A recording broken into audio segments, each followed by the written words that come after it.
Assalamualaikum warahmatullahi wabarakatuh untuk semua sahabatku dimanapun kalian berada. Di sini saya akan mengupas kisah tentang perjalanan hidup Ibu Sumiati yang begitu pedih, ya, sahabat ya. Jadi sebelum kita masuk ke videonya, saya akan berikan sedikit. Jadi ini cerita nyata ataupun kisah nyata yang saya angkat dari kisah perjalanan hidup seorang wanita, seorang perempuan, seorang ibu rumah tangga, seorang nenek, dan seorang istri tentunya karena beliau masih punya suami yang menjalani kehidupannya di perantauan selama 25 tahun lebih. Dan ini terjadi real nyata sahabat ya, dengan liku kehidupan yang penuh dengan tantangan, eh, kisah sedih, dengan derita dan air mata. Dan tentunya ini sangat benar-benar menyentuh hati kita. Mudah-mudahan kedepannya beliau bisa mendapatkan jalan yang lebih baik lagi untuk memperbaiki. Jadi begini sahabat, namanya Ibu Sumiati ya, biasa dipanggil dengan Mbah Yati. Dia seorang ibu rumah tangga, hidup di perantauan bersama dengan suami. Dia datang ke kota Serang sekitar 25 tahun yang lalu. Tapi selama 25 tahun kurang lebihnya di sini keadaan hidupnya tidak pernah berubah. Dia selalu hidup sengsara, menderita dengan tekanan ekonomi yang begitu luar biasa karena beliau hanya seorang buruh kuli harian lepas, dan pekerjaan tetap beliau adalah seorang pengrajin bata pres ataupun bata merah. Begitu juga dengan suaminya. Di saat-saat awal beliau ini bekerja, memang ada hasilnya sahabat, karena beliau bekerja dengan pada seseorang yang punya lahan. Tentunya beliau dibikinkan tempat dan disupport untuk biaya hidup. Tapi lama kelamaan karena tidak sesuainya penghasilan dengan pengeluaran, maka bukannya mendapatkan hasil, Ibu Sumi ini malah tertaut mempunyai hutang sahabat. Dan lama kelamaan hutang ini membesar, membekak, dan akhirnya berat untuk kembalikannya. Setelah berjalan beberapa tahun, orang yang diikutin Bu Sumi ini lepas tangan.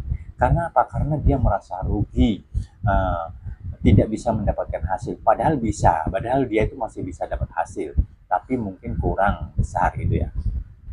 Jadi posisinya begini sahabat, Ibu Sumi itu bekerja sebagai pengrajin bata, dia menyetak bata, sedangkan dia bekerja hanya dengan suaminya. Dan dengan hasil pekerjaan itu, Bu Sumi baru bisa bakar menghasilkan uang setelah 5 bulan.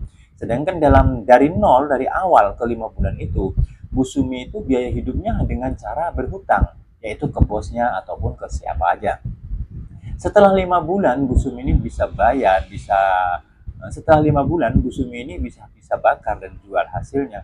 Dan ternyata hasil yang didapatkan oleh Bu Sumi ini tidak sesuai dengan pengeluaran yang beliau keluarkan.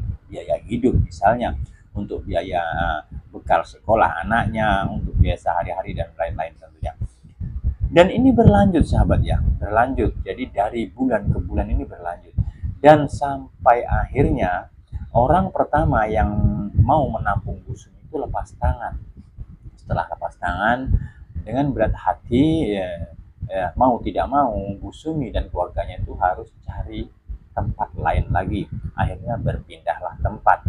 Sama seperti semula, dengan pindahnya tempat, Bu Sumi harus bikin tempat yang baru.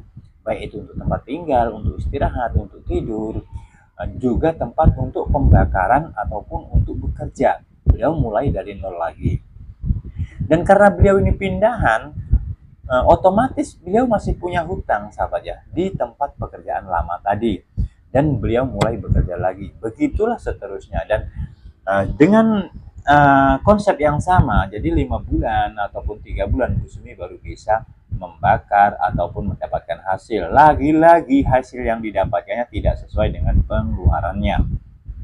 Sedangkan yang kedua ini sudah berbeda sahabat. Berbedanya apa? Karena Bu Sumi harus mencari sendiri, harus mencari kemanapun dia. Jadi bosnya itu udah nggak tanggung jawab lagi, udah nggak mau nopang. Jadi Bu Sumi harus sambil kerja harian. Suaminya Bu Sumi harus berusaha gimana caranya supaya bisa makan sehari-hari dan juga untuk kebutuhan sehari-hari. Dan singkat ceritanya, Bu Sumi ini benar-benar karena sudah merasa capek, lelah dengan kehidupan seperti ini, akhirnya beliau jatuh sakit, sahabat. beliau sakit mempunyai penyakit yaitu asam lambung dan darah tinggi. Mungkin itu dari faktor pikiran ya yang terlalu berat memikirkan beban ataupun memikirkan masalah yang selalu menghimpit datang menghampiri keluarganya. Setelah itu, Bu Sumi ini sempat dibawa berobat ke rumah sakit, sahabat. Dibawa berobat ke rumah sakit, mendapatkan penolakan. Awal pertama Bu Sumi memang diterima di IGD, tapi setelah mau masuk ke perawatan, pihak rumah sakit tidak mau karena Bu Sumi tidak mempunyai biaya. Sedangkan waktu itu Bu Sumi belum mempunyai BPJS. Jadi akhirnya terpaksa Bu Sumi pulang dan terpaksa harus diobatin secara herbal, yaitu dengan cara yang sangat sederhana sekali. Beliau hanya membeli kunyit, sahabat ya. Beliau marut kunyit untuk obat diminum supaya lambungnya bisa pertama-tama memang bisa sahabat mengatasi sakit lambungnya dengan cara minum parutan air kunyit itu. Tapi lama-lama mungkin apapun itu kalau tidak ditangani secara serius pasti akan berdampak yang kurang bagus. Akhirnya Bu Sumi ini juga kambuh lagi dan kambuh lagi. Dan pernah sahabat, ada suatu kejadian yang benar-benar menyayat hati, yang membuat hati kita sedih, membuat siapapun yang melihat jika dia punya perasaan pasti dia akan merasa. Di saat apa itu? Di saat Ibu Sumi benar-benar tidak bisa ataupun tidak mampu mendapatkan apa-apa. Ibu Sumi dan suaminya. Saat itu Bu Sumi benar-benar dalam kondisi yang sangat susah.